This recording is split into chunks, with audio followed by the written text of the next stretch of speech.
নমস্কার। সকল ভক্ত বন্ধুদের সাদর আহ্বান জানাই দিব্যত্রয়ীর পদপ্রান্তে। দিব্যত্রয়ীর পদপ্রান্তে শ্রী রামকৃষ্ণ পাঠচক্রে আমাদের অনুষ্ঠানের শিরোনাম হচ্ছে নমি কলুষ হরণে। আমাদের প্রবৃত্তি নিবৃত্তির মধ্যে দিয়ে যে পথ চলা, সেই পথ চলতে চলতে আমাদের পথের দিশা দেখান কে? গুরু শক্তি। আমাদের যে ভারতীয় ঐতিহ্য, সেই ভারতীয় ঐতিহ্য অত্যন্ত সমৃদ্ধ। সেই প্রথমেই অমিতাকে দেখছি, আমরা সেই সমৃদ্ধ ঐতিহ্যের কথা ভুলে গিয়ে আমরা সাধারণভাবে পাশ্চাত্যের অনুকরণ করে থাকি। কিন্তু স্বামী রঙ্গনাথানন্দজি মহারাজের ভগবদ গীতা ও বিশ্বজনীন বার্তা, এই বইটির দ্বিতীয় খণ্ড থেকে আমরা কিছুটা অংশ শুনব। আর প্রথমেই বলি যে অমিতাকে দেখছি, অমিতা, বিলাসপুরের দিদি আর আরো ভক্ত বন্ধুরা এক এক করে এসে যাচ্ছেন, কিন্তু আমি ঠিক ছোট্টর মধ্যে বুঝতে পারছি না। আর যে কথা বলছিলাম যে এই বইটি কালকে নববর্ষ উপলক্ষে রূপা গাঙ্গুলি উপহার দিয়েছে। রূপা, অনেক অনেক ধন্যবাদ, ভালোবাসা। আর সকল ভক্ত বন্ধুদের শুভ নববর্ষের ভালোবাসা, শুভেচ্ছা জানাই। শ্বেতা, অনেকদিন পর শ্বেতাকে আজকে দেখতে পাচ্ছি আমাদের পাঠচক্রে। আর আমাদের নাতনিটির আজকের প্রসঙ্গ ওর পক্ষে একটু কঠিন হয়ে যাবে যদিও, কিন্তু সবচেয়ে ভালো হবে বুধবার দিন যদি পারো সঙ্গে থেকো নাতনিটিকে নিয়ে, কারণ সেদিন আমরা মায়ের কথা শুনবো। সীতারূপিণী মা, মাকে কিভাবে আমরা সীতার ভাবে পাই, সে তার অপূর্ব ব্যাখ্যা স্বামী পূর্ণাত্মানন্দজি মহারাজ আমাদের শোনাচ্ছেন। প্রথম সেই কথাটি শুনিয়েছেন জগৎকে স্বয়ং শ্রী শ্রী ঠাকুর, তারপর স্বামীজি। সুতরাং এই প্রসঙ্গটি আমরা বুধবার দিন মায়ের কথায় শুনবো। একদিনে শেষ হবে না, কয়েকটি পর্বে আমরা শুনবো। আর সেই বইটিও গতকাল উপহার দিয়েছে আমার বিশেষ করে আমার গুরুদেব দেবী মায়ের জায়গার আমাদের সঙ্গীতা।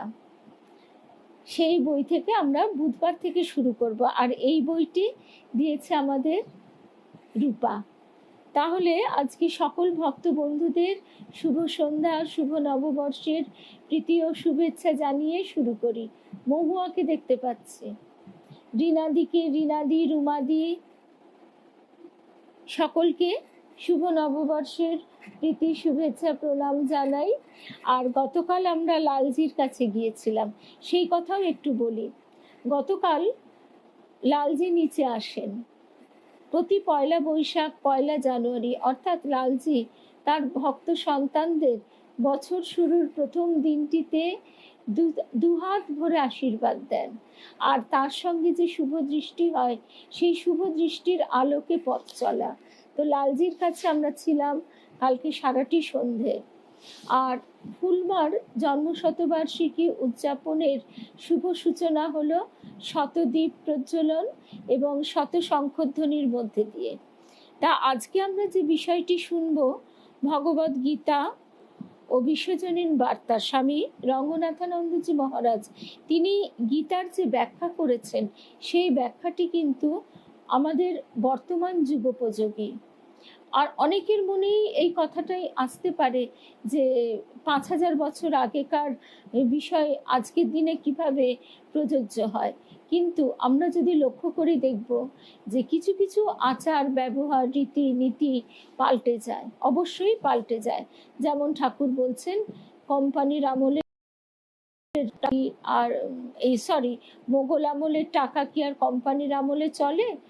মোগল আমলের টাকা যেমন কোম্পানির আমলে চলে না, তেমনি পুরনো কিছু রীতিনীতি আজকের যুগে চলে না। কিন্তু কিছু নীতি থাকে যে নীতিগুলি সর্বজনীন, বিশ্বজনীন, সেগুলির কিন্তু কোনো পরিবর্তন হয় না। তা না হলে দেশ ভেদে, কাল ভেদে অনেক পরিবর্তন ঘটলেও একটি নির্দিষ্ট কতগুলি বিষয় থাকে যা কিন্তু অপরিবর্তিত। সেই কথাই আজকে আমরা একটু বিস্তারিতভাবে বোঝবার চেষ্টা করব স্বামী রঙ্গনাথানন্দজি মহারাজের পথ ধরে।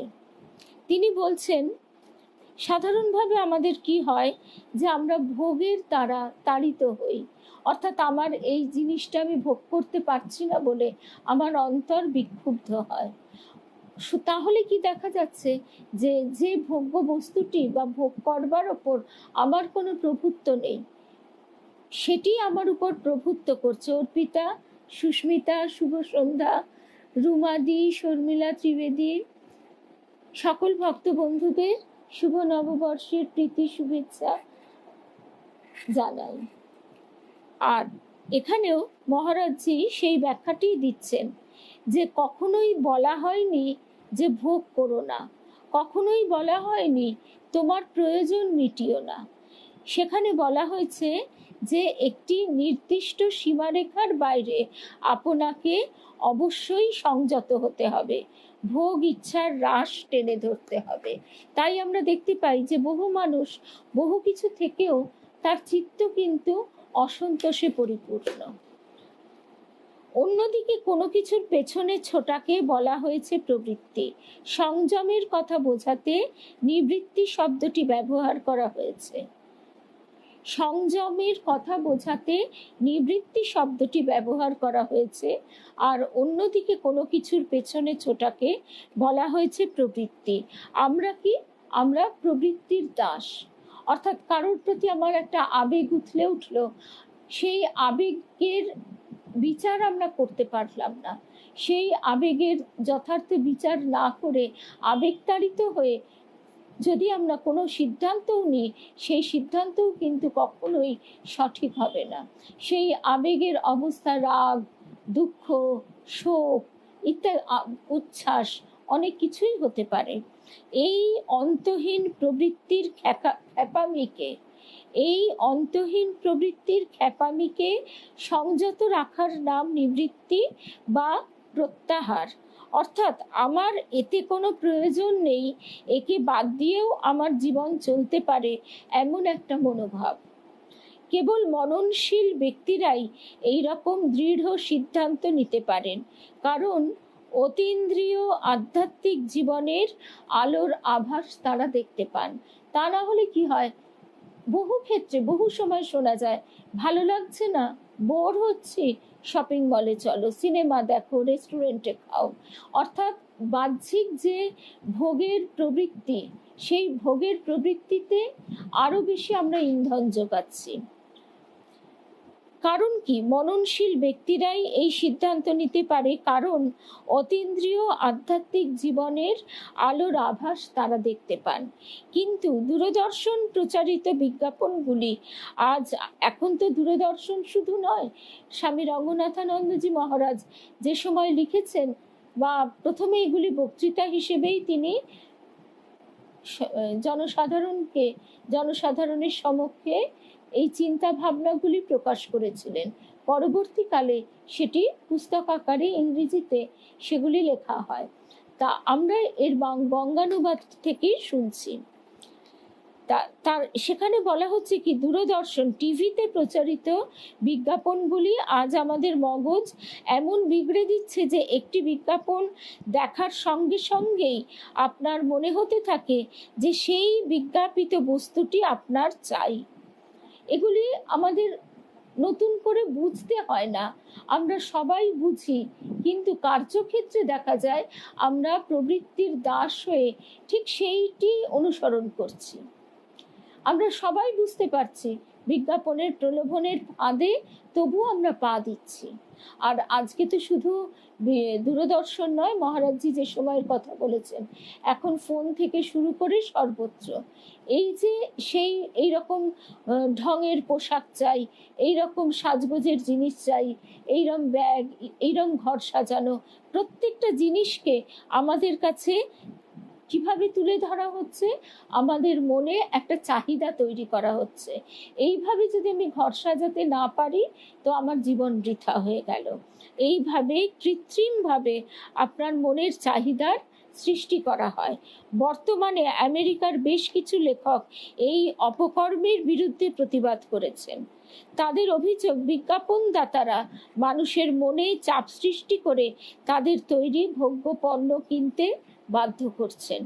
এই বিজ্ঞাপন জিনিসপত্রের দামও বাড়িয়ে দিচ্ছে, কারণ জিনিসপত্রের দামের সঙ্গে তারা বিজ্ঞাপনের খরচটিও জুড়ে দিচ্ছেন। প্রকারান্তরে এইসব বিজ্ঞাপনের খরচ আপনাকে আমাকেই দিতে হচ্ছে।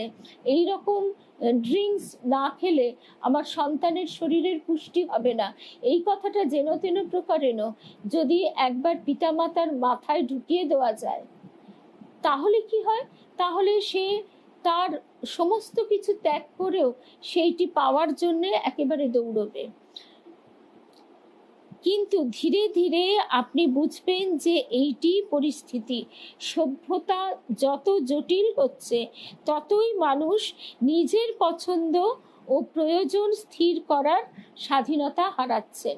অর্থাৎ ও করেছে, ও এইভাবে, একটা বেশি কিছু না, একটা সাধারণ কথাই আমরা ধরি না কেন, এমনকি আধ্যাত্মিক চলার পথ যারা অনুসরণ করছেন তাদের ক্ষেত্রেও এ কথাটা কিছুটা প্রযোজ্য। যেমন একটা কথা বললেই বোঝা যায় যে এখানে যে কথাটা বলা হয়েছে যে সভ্যতা যত জটিল হচ্ছে, তত মানুষ নিজের পছন্দ ও প্রয়োজন স্থির করার স্বাধীনতা হারাচ্ছেন।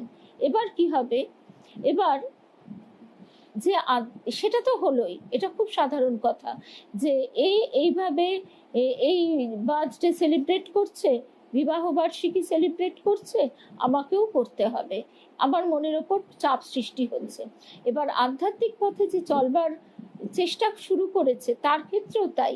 তার তখন মনে হবে, বাহ, ও এত বড় ভক্ত হয়ে গেল, ও এই বিশেষ দিনটিতে এত এত মঠ মিশন পরিক্রমা করে ফেললো, আর আমি কোনোটাই করতে পারলাম না, ভেবে আমি হতাশ হয়ে পড়লাম, আমার মনে একটা বিষাদ দেখা গেল। কিন্তু আধ্যাত্মিক পথে চলবার জন্যে আমাকে কি 3-4টে মঠ মিশনে সেই বিশেষ দিনটিতে ভিড়ে ধাক্কাধাক্কি করে যেতেই হবে, প্রসাদ পেতেই হবে? তার তো কোনো মানে নেই। এখানেও কিন্তু এক প্রকার চাপ সৃষ্টি করা হচ্ছে। ভাবুন দেখি কাণ্ডটা।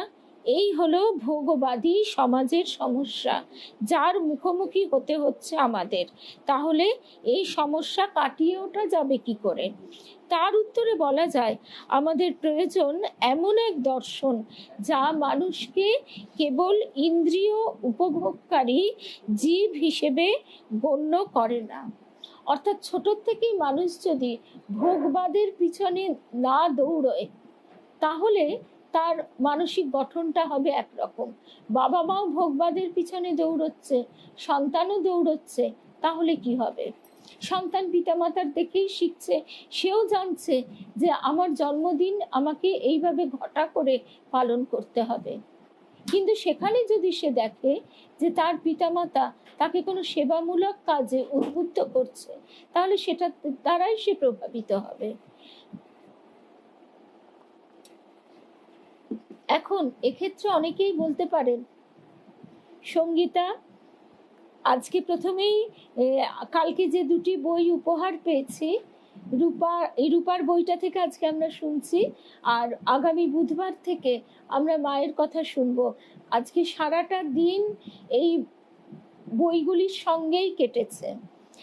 আর বইগুলি কি হয়েছে, আমি মাঝখান থেকে টুকরো টুকরো অংশ পড়েছি, তারপরে আবার নিখুঁতভাবে পড়া শুরু করা যাবে। তা আমরা বুধবার দিন শুরু করব সীতারূপিণী মা। প্রথম ঠাকুর কিন্তু মাকে সীতারূপে ব্যক্ত করেছিলেন। আর একটা কথাও এর সঙ্গে মনে রাখা দরকার, যে বর্তমানে দেখা যায় কিছু বুদ্ধিজীবী ইন্টেলেকচুয়াল মানুষ যারা সাহিত্য চর্চা করে থাকেন, তারা নানাভাবে, এবং এই প্রশ্ন আমাদের মনেও অবশ্যই এসেছে, যে সীতাকে কেন সর্বংসহা বলা হচ্ছে? সীতার আদর্শ কি তাহলে আমরা অনুসরণ করব? সীতার প্রতি কি রাম অন্যায় করেননি? তাহলে কি এই অন্যায়গুলো আমরা মেনে নেব? এই প্রশ্নের উত্তর আমাদের খুঁজতে হবে অবশ্যই, কিন্তু তার আগে যে জিনিসটি মেনে নিতে হবে যে স্বয়ং স্বামীজি তিনি যখন বলেছেন যে ভারতবর্ষের মেয়েদের আদর্শ সীতা সাবিত্রী, তখন আমাদের বুঝতে হবে যে স্বামীজি যে উচ্চতা থেকে যে দৃষ্টিভঙ্গি নিয়ে কথাগুলি বলছেন, আমাদের সেই অবস্থায় আমরা উন্নীত নই। আমরা যেহেতু সেই অবস্থায় উন্নীত নই, তাই আমাদের সেই কথাটিকে মেনে নিয়ে সেই অবস্থায় পৌঁছবার চেষ্টা করতে হবে, বুঝতে হবে কেন তিনি এ কথা বলছেন। আচ্ছা, এবারে আমরা চলে আসি আমাদের পুরনো প্রসঙ্গে। আজকের যে প্রসঙ্গটি সেটি হচ্ছে ভোগবাদ আমাদের কিভাবে গলা টিপে ধরছে, নিষ্পেষণ করছে। আর প্রবৃত্তি নিবৃত্তি যায়া, ঠাকুর কথামৃতে গাইতেন, প্রবৃত্তি নিবৃত্তি যায়া, অর্থাৎ আমাদের অন্তরে এই দুই সতীন রয়েছে, প্রবৃত্তি এবং নিবৃত্তি। মন সবসময় প্রবৃত্তির দ্বারা কিন্তু তাড়িত হতে চাইছে। মনকে যদি আমরা প্রথম থেকে শিক্ষা দিই নিবৃত্তির পথে এগোতে, তাহলে দেখা যাবে শান্তি, সন্তোষ, অনেক করায়ত্ত, সংসার ক্ষেত্র আমরা অধিকার বোধ, আমাদের যে অহংবোধ, এর থেকে তাড়িত হয়ে আমরা সেটা ছাড়তে পারি না। বলা হয়, আমার বাবার কাছে শ্লোকটা আমার মুখস্থ নেই, কিন্তু অর্থটা হচ্ছে এই, বলা হয় যে পণ্ডিত ব্যক্তি কি করেন, প্রথমে অর্ধেক ত্যাগ করেন, তারপর যখন দেখেন তাতেও শান্তি আসছে না, তখন সে পুরোটাই ত্যাগ করে।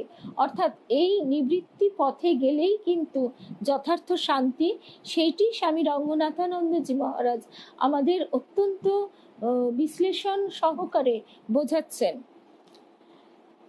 মহারাজজি বলছেন যে আমাদের প্রয়োজন এমন এক দর্শন যা মানুষকে কেবলমাত্র ইন্দ্রিয় উপভোগকারী জীব হিসেবেই গণ্য করে না। সঙ্গীত, শিল্প, নৈতিক মূল্যবোধ, আধ্যাত্মিকতা ইত্যাদি উচ্চতর মূল্যবোধগুলিও যে মানবিক ঐতিহ্যের অবিচ্ছেদ্য অঙ্গ, সে কথাও সে মনে রাখে। এগুলি আয়ত্ত করার পর আয়ত্ত করার সব সম্ভাবনাই আমাদের মধ্যে রয়েছে। তাই বলছি, এগুলিকে অবহেলা করবেন না। শুধুমাত্র দৈহিক স্তরে, ইন্দ্রিয় ভোগের স্তরে মত্ত হলেই চলবে না। অর্থাৎ ছোট থেকে যদি আমরা সন্তানকে এমন কোনো সৃজনশীল কাজে উৎসাহিত করতে পারি, বা নিজেরাও যদি সেই সৃজনশীল কাজে উৎসাহিত হতে পারি, তাহলে দেখা যায় যে আমাদের মননশীলতা, মনের যে সূক্ষ্ম বিচার বিশ্লেষণের শক্তি, সেটা অনেকাংশে বৃদ্ধি পায়। তা যদি হন, তার জন্য আপনাকে কষ্ট পেতে হবে। বলছেন স্বামী রঙ্গনাথানন্দজি মহারাজ, জগতের মহান দর্শন এবং ধর্মগুলি থেকে এই সৎ শিক্ষা আমাদের পেতে হবে। সুখের কথা, এই আধুনিক বৈজ্ঞানিক যুগে মানুষ ক্রমে এই বৈদান্তিক চিন্তার প্রতি আকৃষ্ট হচ্ছে, কারণ পাশ্চাত্য দুনিয়ায় তারা ভোগের একদম শীর্ষে উঠেছে, কিন্তু সেই ভোগের শীর্ষে ওঠার পর তারা ক্রমশ অনুভব করছে যে এটাই জীবনের শেষ কথা নয়। তাদের কোনো কিছু অনুষ্ঠান মানে রাশি রাশি খাবার, সে খাবার নিয়ে তারা মানে ফেলে দিচ্ছে পর্যন্ত, কিন্তু তাদের মনে এই চিন্তাধারাটা যাচ্ছে না যে আমার যে প্রতিবেশীটি আজকে ক্ষুধার্ত, যে প্রতিবেশীটির অসুবিধে আছে খাবার ব্যবস্থা করতে, তার সঙ্গে সহমর্মিতার সঙ্গে আমি যদি একটু ভাগ করে নিই, তাহলে কিন্তু অন্তরে যে আনন্দটা পাওয়া যায়, সেই আনন্দটা বহুগুণ বেশি। তার থেকে তারা কি করছে, তারা চটুল মদ্যপান, নাচ গান, অতিরিক্ত আহার ইত্যাদির মধ্যে দিয়ে একটা আনন্দ খোঁজবার চেষ্টা করছে। গীতায় ৬ষ্ঠ অধ্যায়ে বলা হচ্ছে, আরুরুক্ষর মুনির যোগং কর্ম কারণম মুচ্যতে যোগারূঢ়স্য তস্যৈব সমঃ কারণম উচ্যতে। মনঃসংযোগের জন্য চিত্তশুদ্ধি লাভে আগ্রহী ধ্যানযোগীর পক্ষে কর্মই পথ বলে কথিত হয়। যিনি এই একাগ্রতা লাভ করেছেন, তার পক্ষে কর্মনিবৃত্তিকেই পথ বলা হয়। যিনি যোগী হওয়ার চেষ্টা করছেন। আরুরুক্ষ মুনে যোগম, তিনি সাধন করছেন। আরুরুক্ষ মানে আরোহণের অভিলাষী। কর্ম কারণম উচ্যতে, বলা হয় কর্মই তাদের উচ্চ যোগভূমিতে আরোহণের উপায় বা সহায়ক হয়। অর্থাৎ কর্ম না করে স্বামীজি এই জায়গাটির উপর বিশেষভাবে জোর দিয়েছেন যে সত্ত্বগুণের ছদ্মবেশে তমগুণ আমাদের দেশকে ছায়াচ্ছন্ন করে ফেলেছে। সে মনে করছে যে ঘরে বসে শুধু গীতা পড়ছি, বুঝি না বুঝি একটা ছড়া বলবার মতন করে সকালবেলা বসে দুলে দুলে পড়ছি, এটাই আমার ধর্মকর্ম, শেষ কথা, বাকি সময় আলস্যে জীবন কাটাচ্ছি। সেইখান থেকে স্বামীজি বলছেন গীতা পড়ার থেকে আগে ফুটবল খেলো, আগে শরীর শক্ত হোক। শরীর যদি শক্ত না থাকে তাহলে সে কর্মটা করবে কিভাবে? কোনো কর্ম না করে আপনি সেই যোগভূমিতে আরোহণ করতে পারেন না। কিন্তু যোগ আরূঢ়স্য তস্যৈব, যিনি সেই যোগে উপনীত হয়েছেন। যোগারূঢ় মানে যে ব্যক্তি ইতিমধ্যেই যোগস্তরে উন্নীত হয়েছেন, তখন তিনি কিরকম আচরণ করবেন। এবার আমরা তো কেউ সেই যোগারূঢ় নই, আমরা কেউ সেই স্তরে উন্নীত নই। এইবারে লোকে অনেকেই সেটা নিয়ে ঠাট্টা করে বলতে পারে যে তুমি তো আর যোগারূঢ় হয়ে যাওনি, তোমার মুখে এত বড় বড় কথা কেন? কিন্তু আমাদের লক্ষ্যটা তো সবসময় হওয়া উচিত উপর দিকে। আমি কি নই সেটা তো কথা নয়, আমি কি হতে চাই সেটাই কথা। তো সেইখান থেকে আমাকে চেষ্টা করতে হবে যে কিভাবে আমি নিজেকে গঠন করতে পারি। সেই যোগারূঢ় ব্যক্তি তখন সম্পূর্ণভাবে নিষ্ক্রিয় হয়ে যান, তার অন্তরের সব রকম কোলাহল তখন স্তব্ধ হয়ে গেছে, হৃদয়ে বিরাজ করছে পরিপূর্ণ শান্তি। তা আমরা কি তার দিকে একটা পদক্ষেপও দিয়েছি? হৃদয়ে বিরাজ করছে পরিপূর্ণ শান্তি, তার আগের বাক্যের প্রথম অংশটি হচ্ছে তার অন্তরের সব রকম কোলাহল তখন স্তব্ধ হয়ে গেছে। আমাদের সবসময় হচ্ছে একটা হুজুগের, একটা অদ্ভুত মানে হুজুগের আচরণ।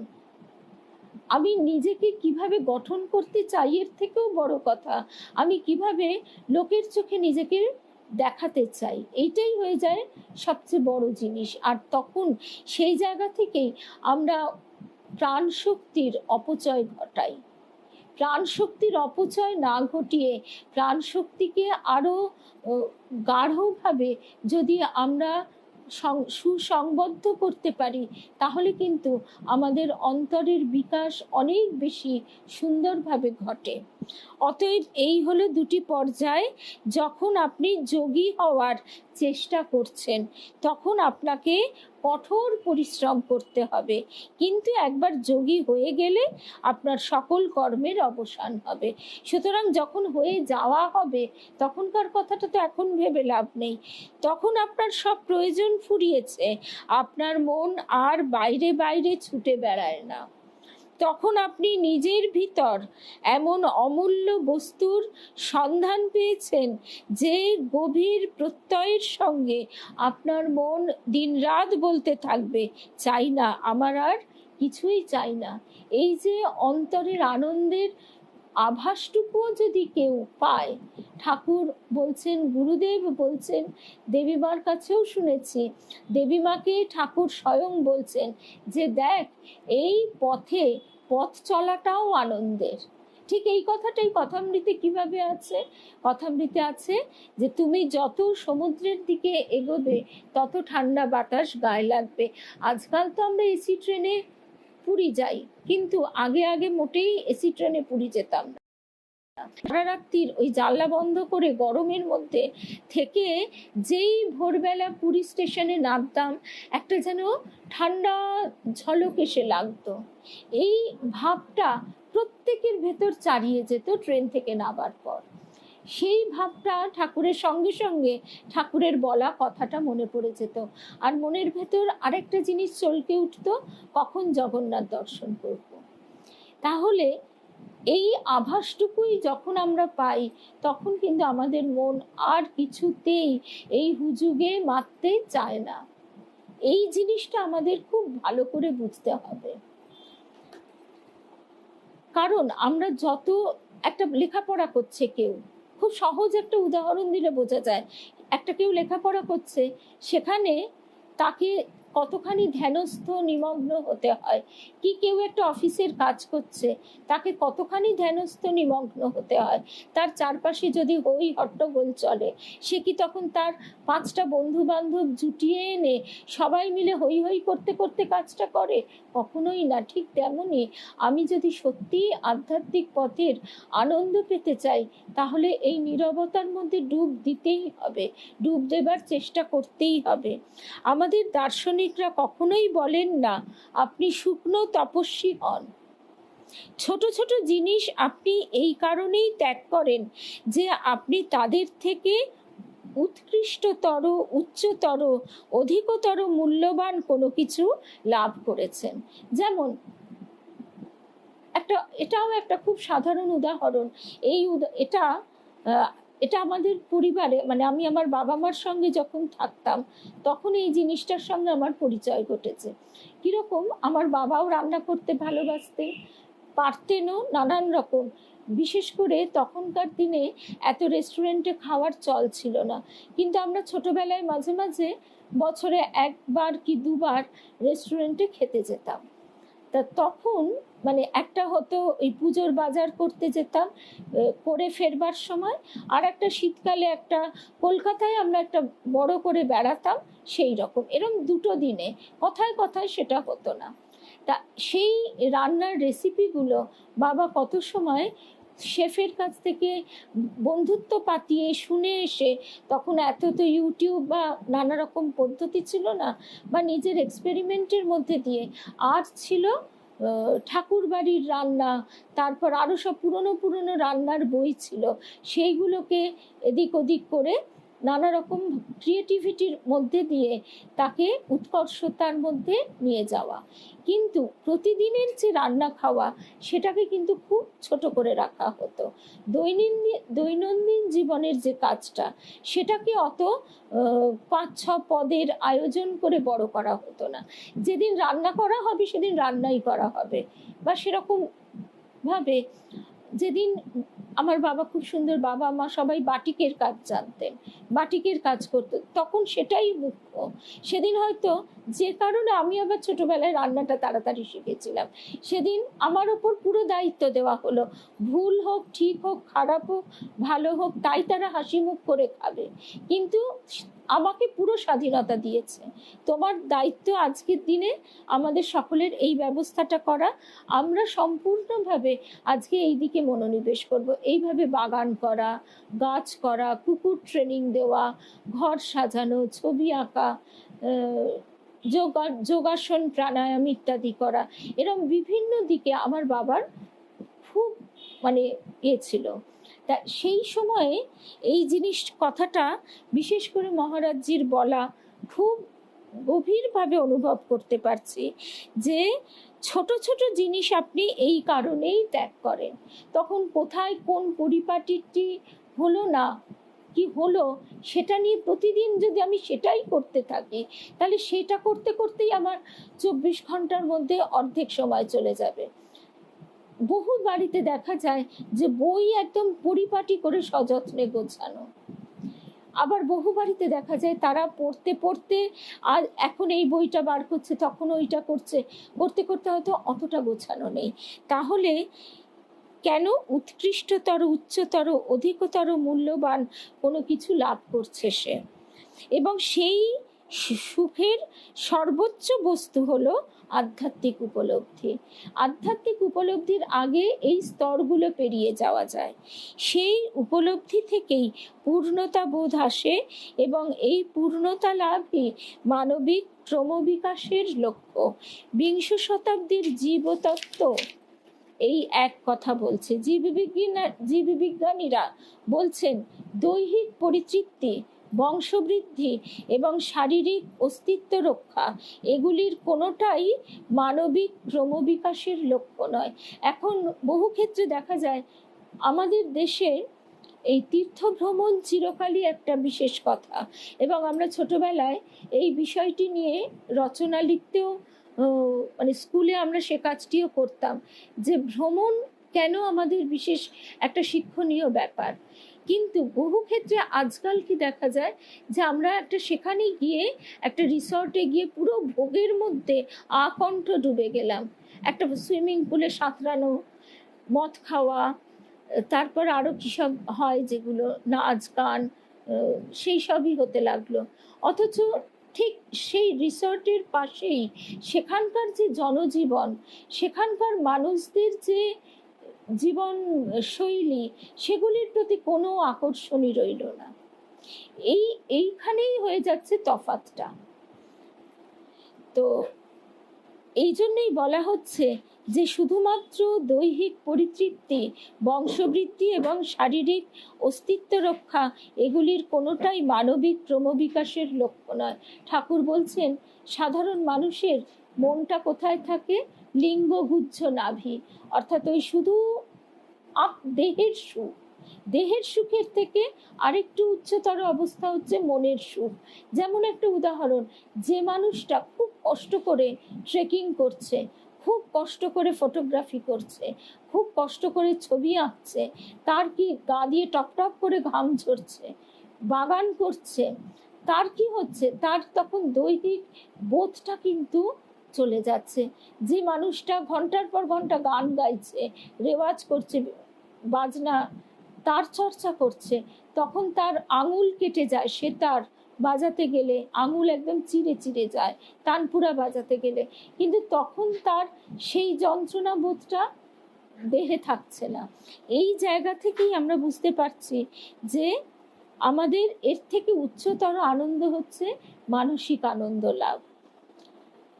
তারপরে বিংশ শতাব্দীতে বিজ্ঞানের প্রভূত অগ্রগতি হওয়ার দরুন স্যার জুলিয়ান হাক্সলের মতন মহান বিজ্ঞানীরা বলছেন মানবিক ক্রমবিকাশের লক্ষ্য হলো পূর্ণতা লাভ। আপনি কি পূর্ণতা লাভ করেছেন? তা যদি করে থাকেন তাহলে জুলিয়ান হাক্সলে বলছেন উৎকর্ষ বা গুণমানকে পরিমাণের ঊর্ধ্বে স্থান দিতে হবে। ওই যে একটা আমাদেরও প্রচলিত কথা আছে, মুড়ি মিছরির এক দর। এখন থেকে পরিমাণ নয়, জীবনের গুণগত মানই আপনার কাছে ক্রমবিকাশের কষ্টি পাথর হয়ে উঠবে। এখনকার ভাষায় বলা হয় কোয়ালিটি টাইম। আমরা কতটা কোয়ালিটি টাইম আমার সন্তানের সঙ্গে কাটালাম? আপনি কি আত্মতৃপ্ত? আপনি কি আপনার স্বামী বা আপনার স্ত্রী অথবা আত্মীয় পরিজন ও বন্ধু বান্ধবদের সঙ্গে শান্তিতে থাকতে পারেন? উৎকর্ষের কি অসাধারণ ব্যঞ্জনা! বাস্তবিক চরম উৎকর্ষ লাভই মানবিক ক্রমবিকাশের উদ্দেশ্য, এবং একমাত্র তার দ্বারাই আপনি আপ্তকাম হতে পারেন। অর্থাৎ মনে আর কোনো কামনা বাসনার বিক্ষেপ থাকবে না। এই কারণেই হাক্সলে চেয়েছিলেন জড়বিজ্ঞান এক উচ্চতর বিজ্ঞানে উন্নীত হয়ে এই পূর্ণতা লাভের বিষয়টির উপর আলোকপাত করুক। তিনি এই অভিলষিত বিজ্ঞানের নামও দিয়েছিলেন আ সায়েন্স অফ হিউম্যান পসিবিলিটিস, বা মানব সম্ভাবনা বিজ্ঞান। সেই বিজ্ঞান প্রাচীন ভারতবর্ষের বেদান্ত।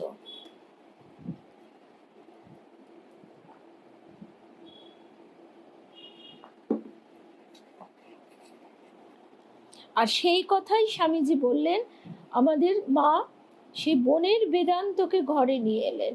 এই বনের বেদান্ত কেন?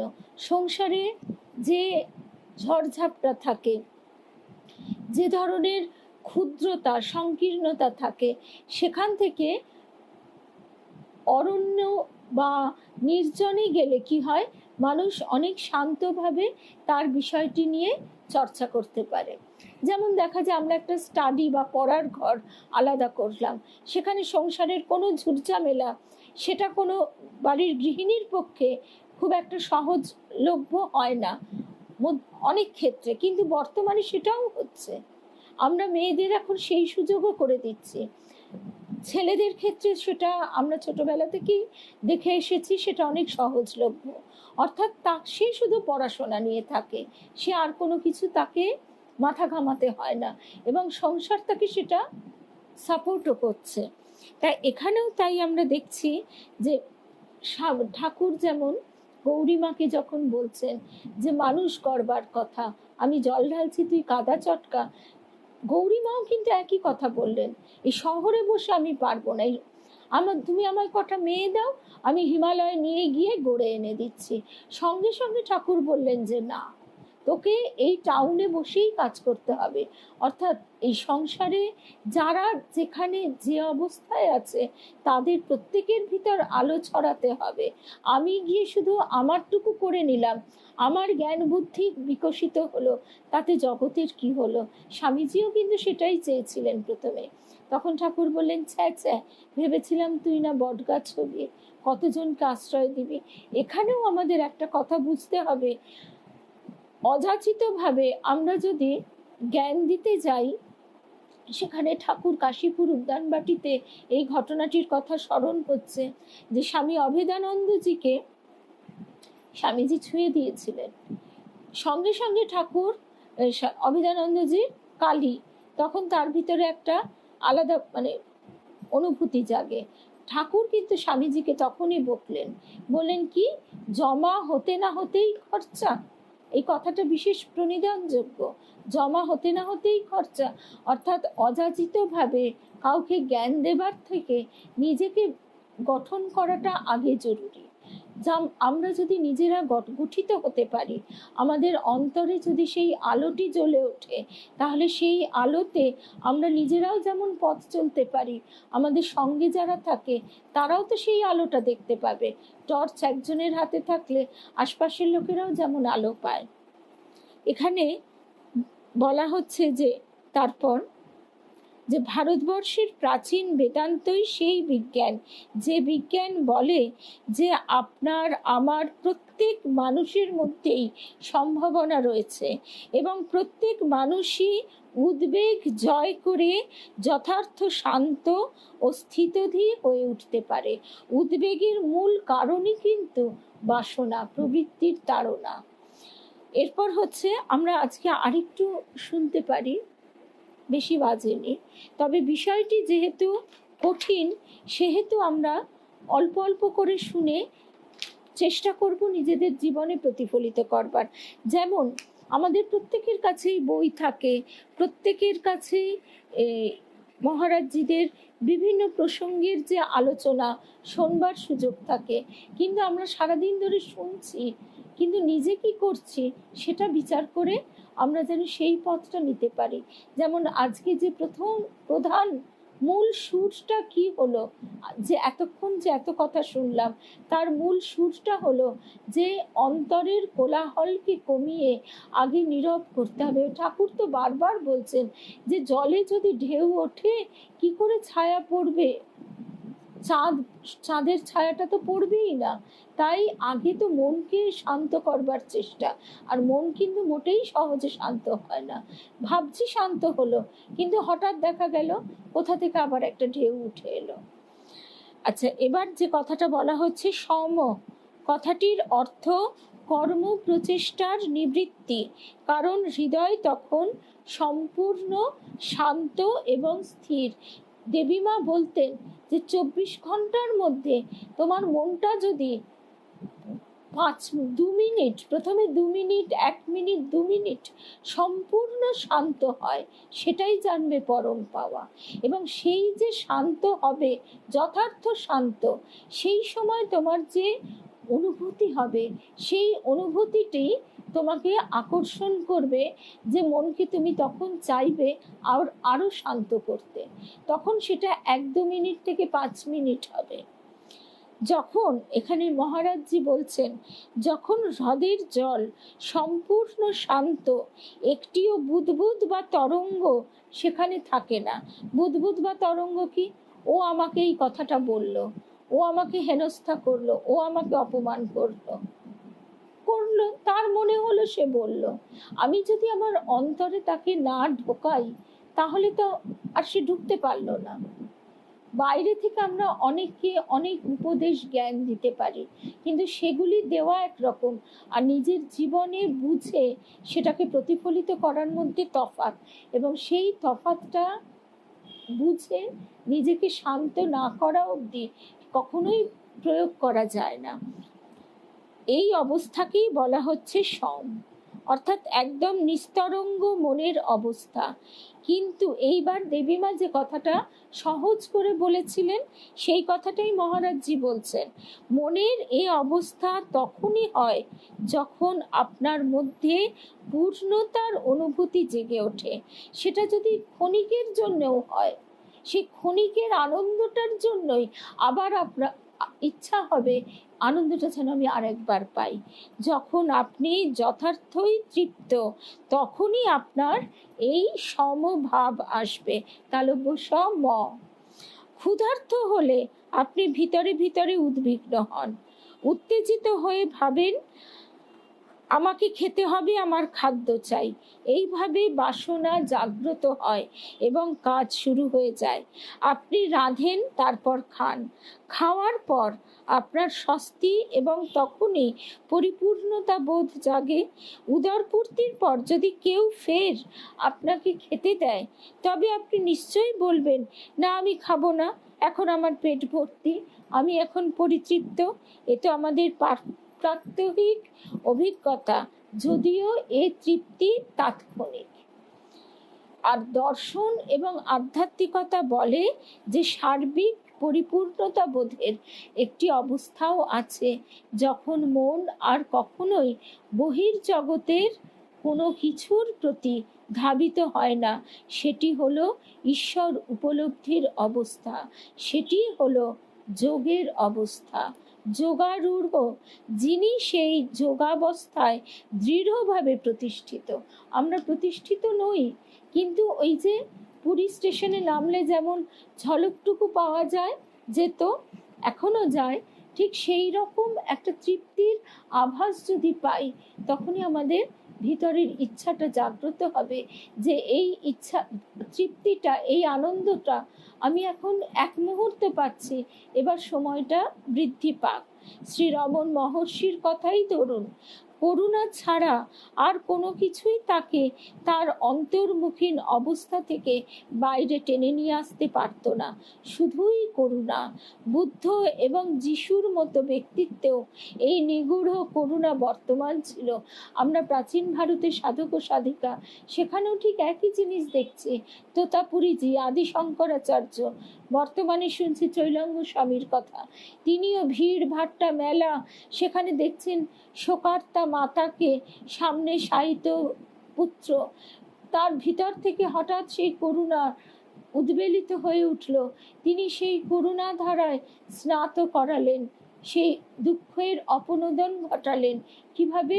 সেই সব দেহে প্রাণের সঞ্চার করে দিলেন, কিন্তু করেই তিনি মুহূর্তের মধ্যে অদৃশ্য হয়ে গেলেন।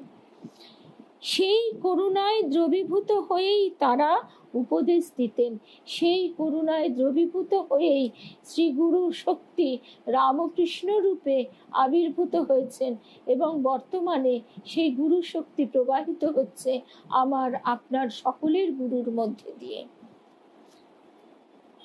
এইসব মহামানব সম্পূর্ণভাবে মুক্ত, আপ্তকাম। সংস্কৃতে কৃতার্থ ও কৃতকৃত্য বলে যে দুটি শব্দ আছে, এই পূর্ণতার অবস্থাকেই বোঝায়। অতএব এই হলো যোগারূঢ় ভাব, সেই যোগাবস্থায় পৌঁছনো এবং যোগে প্রতিষ্ঠা। সেটা কিভাবে হবে? কোনো ব্যক্তিকে যোগারূঢ় তখনই বলা চলে যখন তার মধ্যে কোনো আগ্রহ থাকে না। তোতাপুরীজিকে বলা হয়েছিল যে এখন তো আপনি ঠাকুরের গুরু রূপে নিজেকে প্রকাশ করুন, অবতার লীলার আপনি তো এক মহান অংশীদার, আপনি নিজেকে তাহলে কেন এইভাবে গোপন রেখেছেন? তখন তোতাপুরীজি উত্তর দিয়েছিলেন, এই জগতে এই সবটাই হচ্ছে ছায়াছবি। এর মধ্যে আমার এইটুকুই কাজ ছিল অভিনয় করবার, সেটুকুই আমি করেছি, আর আমার কোনো কিছুর প্রতি আগ্রহ নেই। সেই অভিনয়টা হয়ে গেছে, ব্যাস। তিনি সদা সর্বদা এই যোগারূঢ় অবস্থায় প্রতিষ্ঠিত থাকতেন। তারপর সর্বসংকল্প সন্ন্যাসী, যে সন্ন্যাসী সকল সংকল্প ত্যাগ করেছেন, এমন ব্যক্তি যোগারূঢ়, অর্থাৎ যিনি নিজেকে যোগে প্রতিষ্ঠা করেছেন। মানুষের পক্ষে এই অবস্থা লাভ করা সম্ভব। এক জীবনে হয়তো আপনার উদ্দেশ্য সিদ্ধ না হতে পারে, কিন্তু শুরু তো করা চাই। এই প্রসঙ্গে খুব সুন্দর একটা গল্প আছে। ঠাকুর বলছেন, এই গল্পটা স্বামীজি বলেছেন। গল্পটা হচ্ছে এইরকম, এক ব্যক্তি আসছে, আস্তে আস্তে সে দেখছে যে সামনে দীর্ঘ পথ। তো সে যে জায়গায় যাবে, সে পথ কোন পথ দিয়ে যাবে বুঝতে পারছে না, কারণ পথটা আবার ভাগ হয়ে গেছে নানা দিকে। সেই পথের ধারে একটা কুঁড়ে ঘর, কুটিরে এক বৃদ্ধ ব্যক্তি বসে আছেন। তো সেই পথিক এসে বৃদ্ধ ব্যক্তিকে জিজ্ঞাসা করছে, আমি অমুক জায়গায় যাব, কোন পথ? বৃদ্ধ কোনো উত্তর দিল না। আবার জিজ্ঞেস করছে, কোনো উত্তর দিল না। আবারও জিজ্ঞেস করছে, তাতেও বৃদ্ধের কোনো হেলদোল নেই। সে যেমনকার তেমনই উদাস হয়ে বসে আছে। তখন পথিক বিরক্ত হয়ে সে একটা পথ ধরে চলতে শুরু করলো। তখন বৃদ্ধ ব্যক্তিটি তাড়াতাড়ি দৌড়ে গিয়ে তাকে বলল, ভাই শোনো শোনো, এই পথ নয়, ওই পথ দিয়ে যাও। তখন পথিক অবাক হয়ে বলল, তা আপনাকে যে এতবার জিজ্ঞাসা করলাম, আপনি শুনতে পেলেন না? তখন সে বৃদ্ধ কি উত্তর দিল? বৃদ্ধ উত্তর দিল যে, এতক্ষণ তোমার এই যে কর্ম শুরু হয়েছে, তুমি চলা শুরু করেছো, তাই তোমাকে পথ দেখিয়ে দেওয়া হলো। তা না হলে তুমি শুধু জিজ্ঞেসই করতে, আর আমি তোমাকে বলতেই থাকতাম, তুমি শুনতেই থাকতে, তাহলে তোমার কি লাভ হতো? সুতরাং আমাদের চলাটা শুরু করতেই হবে, এক জীবনে উদ্দেশ্য সিদ্ধ না হলেও। আর যত আমরা এই পথে এগোতে শুরু করব, বারবার ঠাকুর বলছেন যে একটার পর একটা আনন্দের খনি। প্রথমে কাঠুরে যেমন কাঠ, চন্দন কাঠ দেখতে পেল, তারপর রূপার খনি, সোনার খনি, হিরে জহরত, এরকম আমাদের যত পথ চলা মানে শুরু করে দিয়ে চলতে চলতে সেই আনন্দের সন্ধান পাওয়া যায়।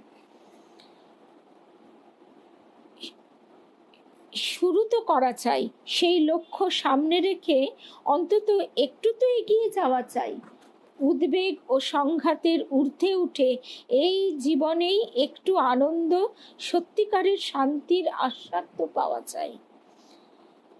এরপরে গীতার আর পরের যে শ্লোকগুলি, সেখানে মানুষের উদ্দেশ্যে এক মহান বাণী আসছে শ্রীকৃষ্ণের মুখ থেকে, শ্রীমুখ থেকে। শ্লোক দুটির ভাব, ভাষা ও দৃত্য ভঙ্গিটি লক্ষ্য করার মতো। এটি আমাদের শেষ প্রসঙ্গ। প্রত্যেক বাবা মা তাদের সন্তানদের মধ্যে এই মহৎ ভাবটি সঞ্চারিত করতে পারেন। বিষয়টি যে অত্যন্ত গুরুত্বপূর্ণ তা আলোচনার সময় আপনারা দেখতে পাবেন।